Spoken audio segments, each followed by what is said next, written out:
بسم اللہ الرحمن الرحیم۔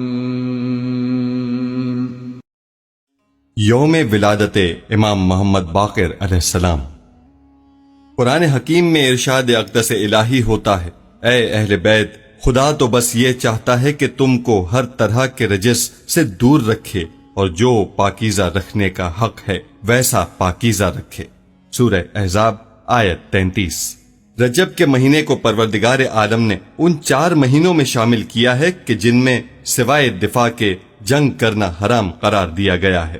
ماہ رجب کے پہلے عشرے میں 2 اسلامی مناسبتیں ہیں، یکم رجب امام محمد باقر کا اور 2 رجب امام علی نقی کا یوم ولادت ہے، اور اسی پہلے عشرے کی 3 تاریخ امام علی نقی کا یوم شہادت ہے۔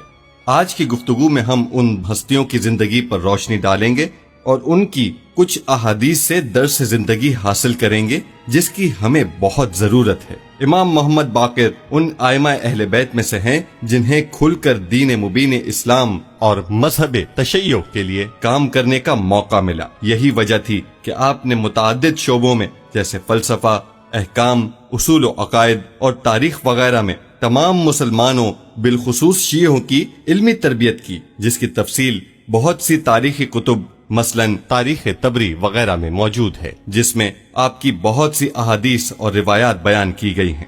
امام محمد باقر اپنے ماننے والوں کو تاکید کرتے تھے کہ وہ آپ سے دینی سوالات پوچھا کریں۔ آپ فرماتے تھے کہ جب میں تمہارے سوالوں کا جواب دوں تو مجھ سے اس کی قرآن سے دلیل اور حوالے ضرور پوچھ لیا کرو۔ آپ تمام مسلمانوں بالخصوص اپنے شیعوں کو تمام مسائل کے حل کے لیے قرآن اور سنت نبوی سے متمسک رہنے اور قرآنی علوم سے بہرہ مند ہونے کی تاکید فرماتے تھے، کیونکہ قرآن اسلامی تعلیمات اور ثقافت کی بنیاد ہے اور سنت قرآن مجید کے اجمال کی تفصیل اور توضیح و تفسیر ہے۔ امام محمد باقر ان لوگوں کے ساتھ بھی انتہائی صبر اور خندہ پیشانی سے بات کرتے تھے جو آپ کی امامت کے منکر تھے۔ آپ ان کے ساتھ انتہائی شفقت سے گفتگو فرماتے اور قوی دلائل سے استدلال کرتے۔ آپ کا نظریہ یہ تھا کہ اگر آپ سے کوئی سیاسی، مذہبی یا کسی اور شعبے میں اختلاف رکھتا ہو تو مضبوط دلائل کے بغیر الزامات، لعن طعن اور دھمکیوں سے آپ اس کو قائل نہیں کر سکتے۔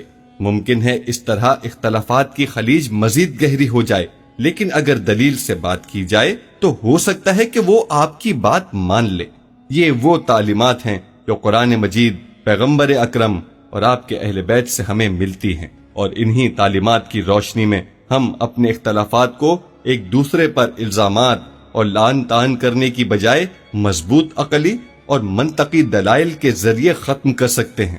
قرآن مجید ہمیں ایک رہنما اصول دیتا ہے جس کی روشنی میں ہم اپنے باہمی تنازعات کو حل کر سکتے ہیں۔ چنانچہ ارشاد رب العزت ہوتا ہے، بھلائی اور برائی کبھی برابر نہیں ہو سکتی، تم بدی کو اس نیکی سے دور کرو جو بہترین ہو، ایسا کرو گے تو تم دیکھو گے کہ جس کے ساتھ تمہاری دشمنی تھی گویا وہ تمہارا جگری دوست بن گیا ہے۔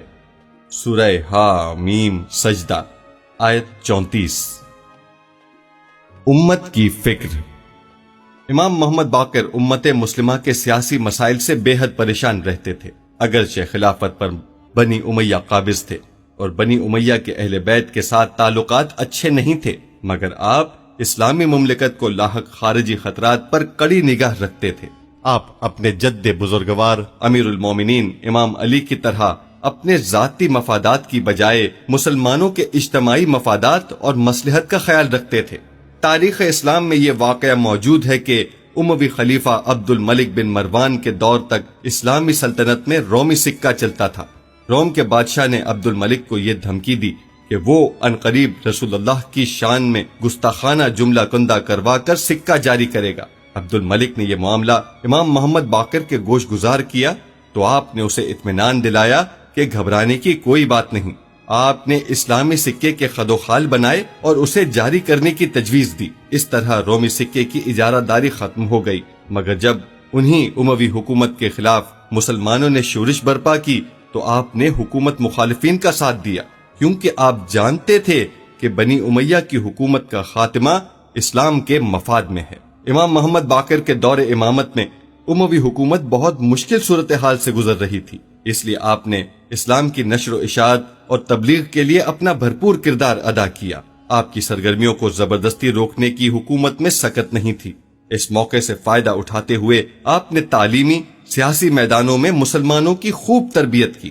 ان کاموں میں آپ کے فرزند امام جعفر صادق بھی آپ کے شانہ بشانہ شریک تھے، اور آپ کی شہادت کے بعد آپ کے مشن کی تکمیل کے لیے امام جعفر صادق نے اس فرصت سے خوب استفادہ کیا۔ ہم ذیل میں کچھ ایسی احادیث بیان کرتے ہیں جن میں امام محمد باقر نے اپنے شیعوں کو زندگی گزارنے کا سلیقہ اور ان کی ذمہ داریوں سے آگاہ کیا ہے کہ ان کا اللہ کے ساتھ اور اپنے بھائیوں کے ساتھ تعلق کیسا ہونا چاہیے۔ شیعوں کی پہچان۔ ابو اسماعیل روایت کرتے ہیں کہ میں نے ایک دفعہ امام محمد باقر کی خدمت میں عرض کیا، میں آپ پر قربان جاؤں، ہمارے شیعوں کی تعداد کافی زیادہ ہو گئی ہے۔ یہ سن کر امام نے مجھ سے پوچھا، کیا ان کے امیر غریبوں پر مہربانی کرتے ہیں، اور کیا وہ غلطی کرنے والوں پر احسان کر کے انہیں معاف کر دیتے ہیں، اور کیا وہ تعزیت کے لیے ایک دوسرے کے پاس جاتے ہیں؟ میں نے کہا نہیں۔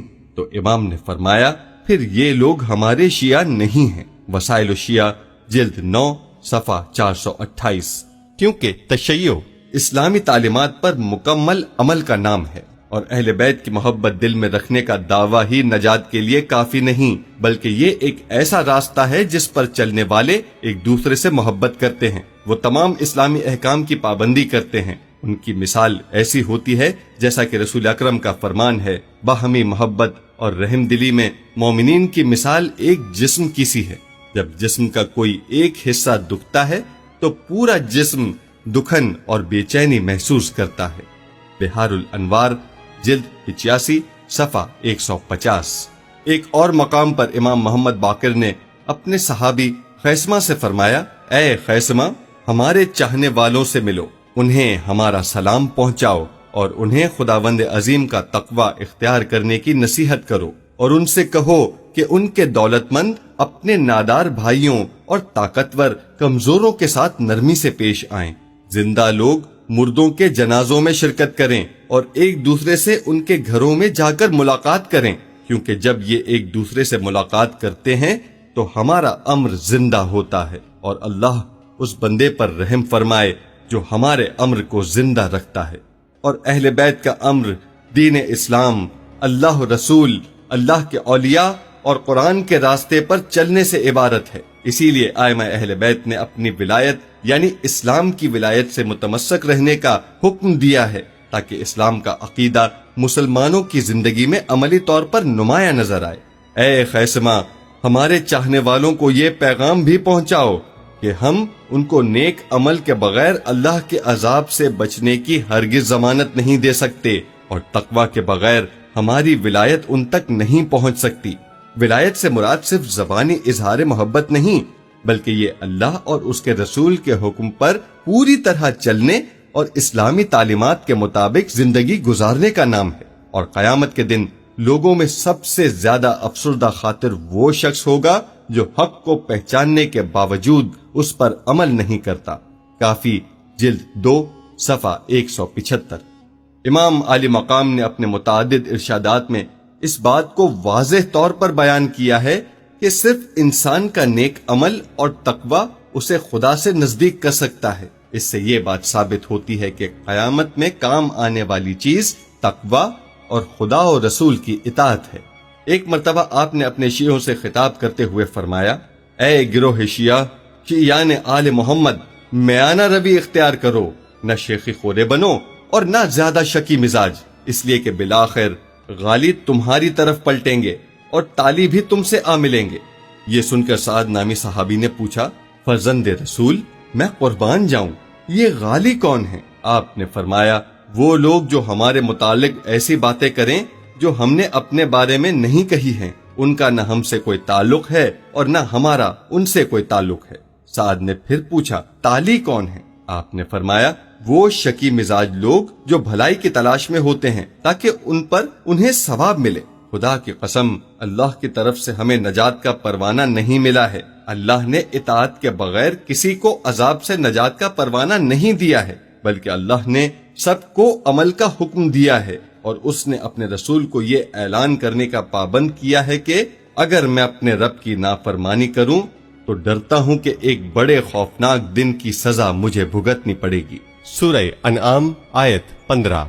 نہ تو ہماری اللہ تعالیٰ سے کسی قسم کی رشتہ داری ہے اور نہ ہی اللہ پر ہماری کوئی حجت ہے، ہمارا اس سے قرب صرف اطاعت اور فرما برداری کی وجہ سے ہے۔